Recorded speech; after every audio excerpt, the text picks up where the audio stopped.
انا منزل شويه منتجات جديده فقلنا نروح نجربها من ضمنهم السماش برجر. كنت جربته قبل كده. معانا النهارده السماش برجر ومعاه سندوتش فراخ واتنين كولا وباكيت بطاطس ب120 جنيه.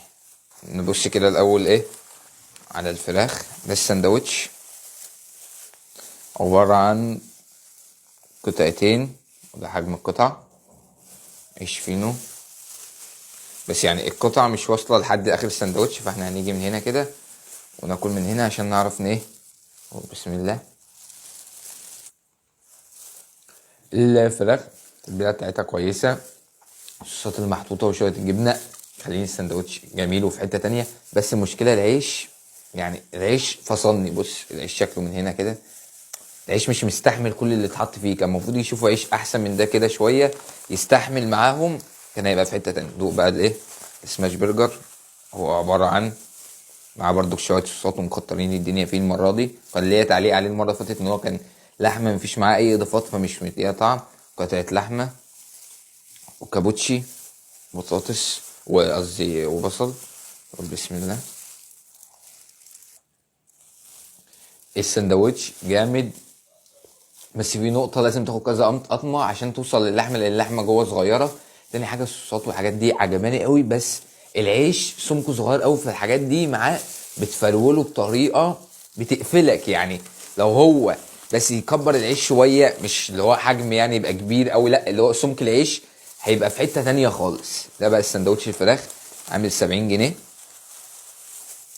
عبارة عن قطعة تركي وبصل وحتتين فراخ، بس يعني الفراخ المرة دي صغيرة قوي قوي. هنقول بسم الله. السندوتش ده عجبني عن اللي فات كله. التتبيلة برضو كويسة زي تتبيلة الفراخ اللي فاتت، بس العيش هنا من فيش صوصات كتير. العيش مهرولش زي ما انتوا شايفين كده، العيش مهرولش. بس قطع الفراخ محتاجة تكبر شوية، يعني على 70 جنيه محتاجة بس نكبرها شوية كده عشان خاطر يعني السندوتش يبقى ماسك نفسه كده ويشبع. وطبعا شكرا على موضوع البيك كولا دي اللي هما بيدعموا اخواتنا. وتاني حاجه جيت في وقتها عشان الموضوع ده. تاني حاجه بقى مفيش مناديل ليه؟ مفيش مناديل ليه يعني؟ عشان اللغوصه دي. ده طبق بطاطس بالجبنه عامل 25 جنيه.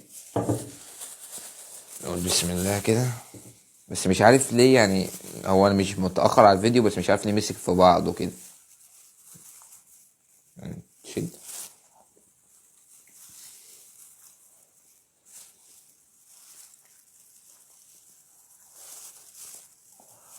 بص عشان ما نظلموش، هي مش سيئة بس هي بردت بسرعة. لو اني يعني لسه مستلمة بقاليش حوالي 10 دقايق، بس جلدت في بعضها كده فالطعم مش احسن حاجة. فانا اعتبرها ما جبتهاش عشان خاطر دي البطاطس اللي جت معاها.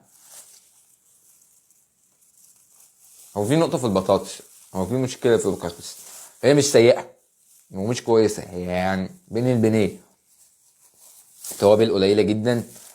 البطاطس في واحدة منها مستوية وواحدة مش مستوية، فهي النقطة في كده. ده كان عامل 25 جنيه، والعرض اللي فات اللي احنا قلنا عليه ده كان 70، كان 120، والسندوتش لوحده ب70 جنيه. دي كانت تجربتنا من التفويلة، ومدينا جوانتيات كتير قوي بس ما اديناش مناديل بعد اللغوصة دي. كان معكم عبد الرحمن الجبري من الاخوين اللي مش فود بلوجر. وعشان تدعمنا اعمل لايك واعمل اشتراك عشان يوصلك كل جديد مننا. على السلامة.